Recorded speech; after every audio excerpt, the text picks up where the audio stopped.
You ask Tiger to solve.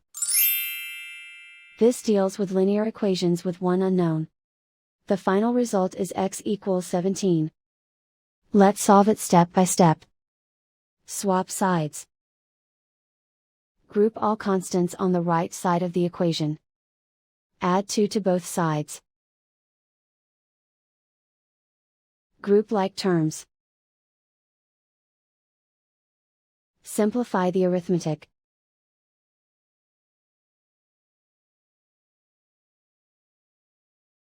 Isolate the x. Divide both sides by -10. Cancel out the negatives. Simplify the fraction. Cancel out the negatives. Find the greatest common factor of the numerator and denominator. Factor out and cancel the greatest common factor. And so the final result is x equals 17.